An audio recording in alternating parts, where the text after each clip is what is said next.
by tax dollars. The next thing you understand is, where do we get tax dollars from? Well, the easiest and the quickest way to get tax dollars is through payroll taxes. So the government over here is going to partner up with the entrepreneur, you, and they're going to give you all these tax breaks, because they know if they give you tax breaks, you're going to take those tax breaks and grow your business. And when you grow your business, you're going to now take those tax breaks and hire more people. See how that works? Making your business more efficient, making your business more competitive in the marketplace, and giving you all these subsidies so you as the entrepreneur can have a better life, because if they give you more money, you can employ more people. You might be thinking, why would they do that? Well, here's the game. If I employ one person, there's only payroll taxes coming from that one employee. And payroll taxes fund what? The system. And that's just one thing. We'll cover more in a second, okay? But also, too, if I employ 50 employees, the government can what? Tax those 50 employees. See that? They don't want my one check from my income. If I make $10 million a year in my own business, you think they would hit me the hardest? No, they're not going to hit me. They're going to hit my 3,000 employees. Okay, why? Because my 3,000 employees are going to pay taxes every week, every 2 weeks. And the government says, Gary, you are what? The owner. We would like for you to take out of Joe's paycheck before he gets his hands on it, because we don't trust the employee. He's a liability to the system. He's not an asset. Take out his paycheck through payroll taxes and hold that money in your account for a complete year. You get all the interest on it. At the end of the year, you can pay the payroll taxes. So, for example, if I hire you and you work for me and I pay you $1,000 a week, and let's say you're in a 35% tax bracket, okay? I'm going to deduct $350 from your check. It's not the government. It's me. I'm taking $350 out of your check. You're going to take home $750 to your wife and your kids. I'm going to keep the $350 in my account because I don't have to send it to the end of the year. And it's going to draw interest in my account.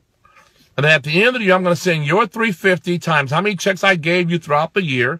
There's 52 weeks in a year. So I'm taking $350 times 52 weeks in a year, and I send that to the IRS. Now, I provide you with health care. I provide you with maybe a business expense account. I provide you with a lot of different things.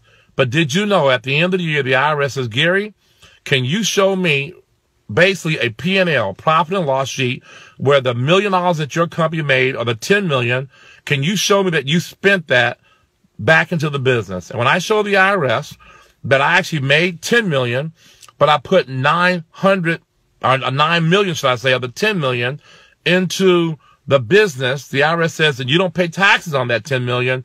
You only pay taxes on the million. Okay? Now watch this. But what if I decide to employ my kids? What if I decide to take my daughter and make her an employee of my company, and then give my daughter a scholarship funded by the company so she could further her education? Would her education be a tax write-off? Interesting. What if I decide to employ my son and give my son a company car like your company does? Would that car be a tax write-off? It's not his car. It's a company car. His boss happens to be his dad. What if I employ my wife and we go out to dinner tonight and we talk about our business, which we do all the time? Would that dinner be a write-off? I am having a meeting with my business partner, who happens to be my wife. See, folks, when you understand how the government works, it's not to punish the entrepreneurs. They want you to be rich because they know you get rich, you do what? Like, for example, I'm in this big car here. There's luxury taxes. You know, when you live in a bigger house, you have bigger property taxes, which funds the schools, by the way.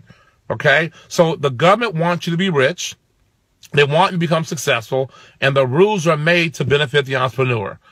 And if you understand the tip I just gave you, you will become an entrepreneur. Now, here it is, okay? Here's some bad news. After I took out your check, $350, and you took home $750 to your spouse, assuming I paid you $1,000 a week gross, after I took out of your check, you take the $750, and your wife calls and says, honey, on the way home, can you please fill up the car for work tomorrow with gasoline? You stop by the gas station, and you pump $50 into your tank. Did you pay attention to the actual price of the gas? Because guess what? There's also fuel taxes, again, that you have to pay. Now, mind you, you already paid taxes before I gave you your check. Your wife said, honey, by the way, fill up the gas tank. Also, stop by Walgreens because we're out of toilet paper. You know, we're out of Pampers for the kids. Well, guess what? There's sales tax. So now think about this. You've been taxed twice already, not including the tax I took out off the top. You come home, your wife says, honey, what do you have left? Well, baby, I stopped by Walmart. I also stopped by the gas station. I got some gas as well. It's okay, great. Give me the checks. So you give your wife what's left over. Let's say you have left over $690, all right, after you put gas in the car and stop by and get some toilet paper. Your wife takes the $600 and says, okay, honey, it's time to pay the bills. So now she pays your cell phone bill, right? She pays your electric bill, your gas bill, and your home phone bill, and your cable TV bill, right? Because bills have to be paid. Look at the bill, folks. There's utility taxes on the same exact bill. You've been taxed again. That's your fifth tax.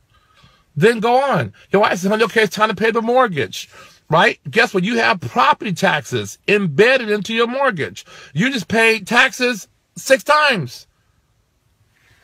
Folks, you say, I want to start saving money. I want to send my kids to college. I'm going to put money in investment, which I think you should do that. But guess what? There's capital gain taxes. Because you put in $50 a month for your junior to go to college, and all of a sudden $50 a month, $600 a year, you make a profit of 10%. Let's say you have a profit of $60 on your $600. Well, that's what? That's a capital gains. You pay taxes on that $60.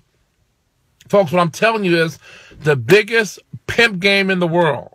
Okay, I know I used a really tough word there. The biggest pimp game in the world is an employee. That's right, folks. Slavery is still alive. Slavery is still going. As a matter of fact, it's now even better because why? No one is thinking it's slavery. It's called debt. It's called debt. And it's not based on skin color anymore. I do believe there is some racism that still exists. We see it all the time. But folks, there's classism. You understand that? There's classism. Think about this, folks. During the Great Depression,